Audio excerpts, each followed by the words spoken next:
So for many years, I have been teaching a pituitary and pineal gland meditation, which is really sweet. And I thought I'd share it with y'all. But first you have to learn a little bit of the positional anatomy of the pituitary and the pineal gland. I'm going to start with the pituitary because you got to start somewhere. So the pituitary gland, bunk, right there. See the little green dot? That's the pituitary gland. Now, do you see there's an X here? X marks a spot. That's the optic chiasma.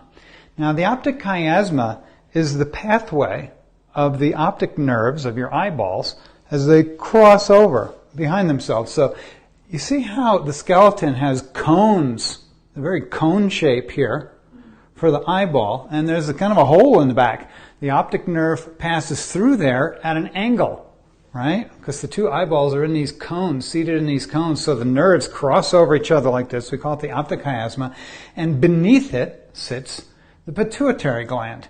Now, another way to get to your pituitary gland, where does it sit? It sits, I should draw it in, let's put it. It sits in the sella turcica, the Turkish saddle of your sphenoid bone. So it has a nice little pocket there. It's not just dangling in the wind. It's seated in a pocket, the sella turcica. So you follow your optic chiasma back, or your optic nerves, and where they cross, X marks the spot, you'll find the pituitary gland seated in the sella turcica. Now you'll notice the bridge of the nose actually seats here too. So if you go to the bridge of your nose, or the bridge of his nose, and you go straight back, basically, at the midline, and then drop down into your sella turcica. So that's another way to find it. But also notice the soft palate here. If you take your tongue and follow the hard palate, soft, and go straight up from there. And there's what's called the sphenoidal sinus of the sphenoid bone, and then the pituitary gland. So 3 strategies for finding your pituitary gland. Follow your optic nerves back to X marks the spot and drop down. Follow your bridge of your nose straight back and drop down into the sella turcica, or bring your tongue to the soft palate and go straight up. This is a way to sort of a three-pointed approach to finding your pituitary gland. What I'm going to ask you to do now, and if you're doing this with us at home and joining us here in our studio, just sit down. Right, and in a relaxed position. Doesn't have to be fancy. But do sit down so that if you're going to close your eyes, you don't keel over. Right. So we want you seated for this exercise. I say don't do this home, but I do want you to do it home. Just seated. So come with me inside your somanauts, and you're going to navigate your inner space here by basically just following back through the cones of your eyes to where the nerves cross over, and you'll be right over your pituitary gland. Or follow the bridge of the nose straight back. And don't do this with thinking, but do it with feeling. Actually sort of feel your way back there. And finally you can go rise up through the soft palate and triangulate these different spots. And what I want you to do with me is actually notice the quality of sensation that you feel when you pay attention to this place in your body where your pituitary gland lives.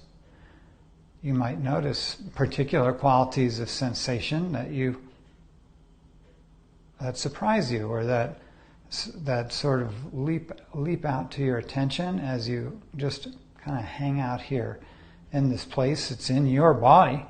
So it's yours to feel. And just gently hang out there.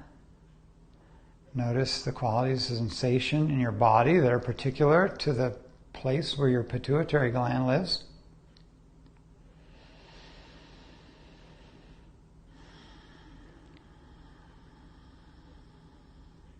Let your eyebrows be soft.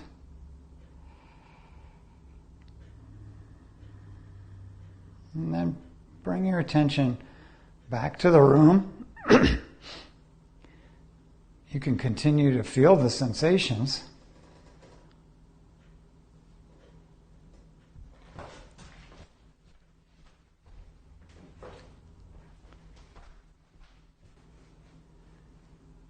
And with your attention in the room, you might say, oh, I felt such and such a way, or such and such a way.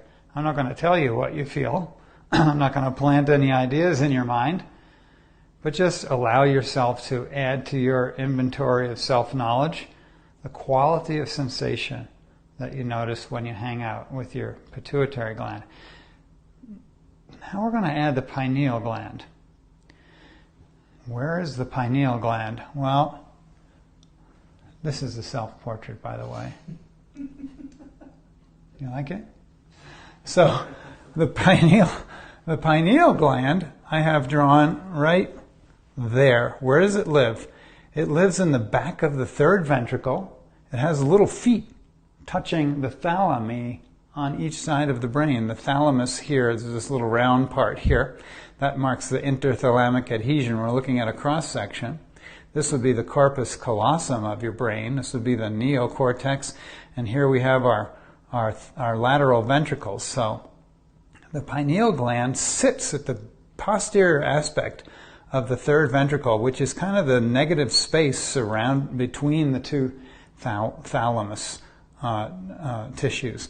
And you can see the fourth ventricle here, anterior to the cerebellum, with the aqueduct of Sylvie passing the cerebral spinal fluid through the ventricles here.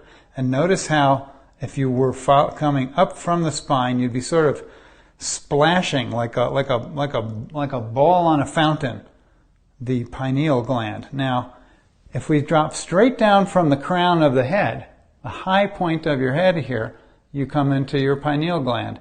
It's absolutely in the middle of the sagittal section, right?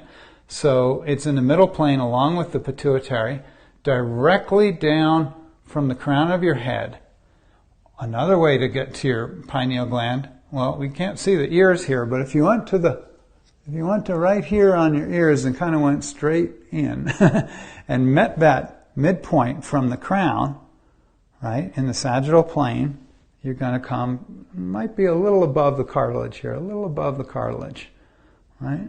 There you go, a little above the cartilage. So here's the cartilage. We got to get up a little bit. Maybe it's more towards the top of your ear. Now that I think about it, yeah, it's kind of more towards the floppy part of your ear, and you go straight in there.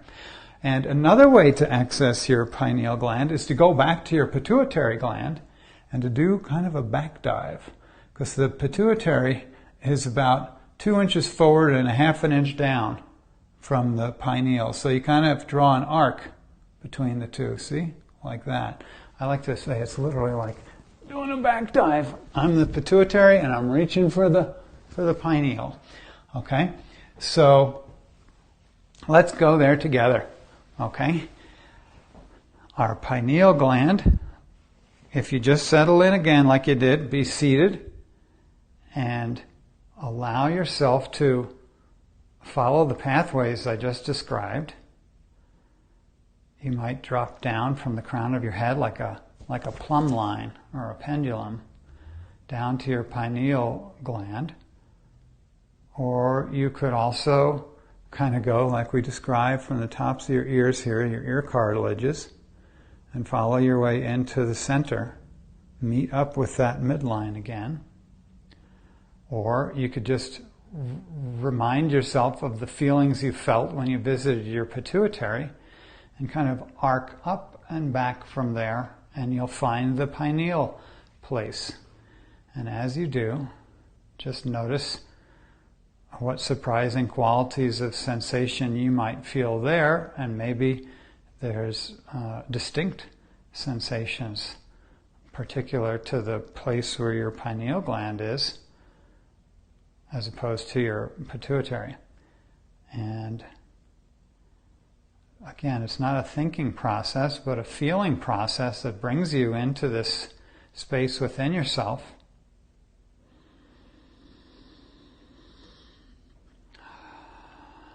And notice the quality of sensation when you pay attention to that area.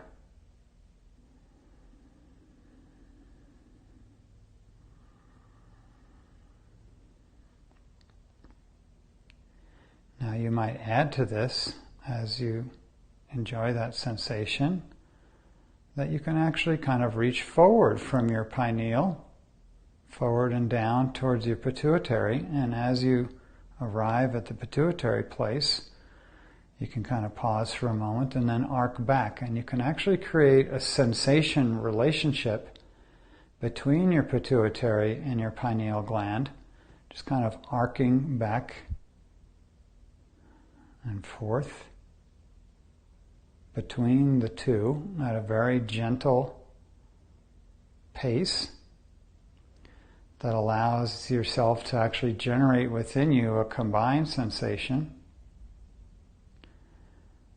characteristic of both the pineal and the pituitary.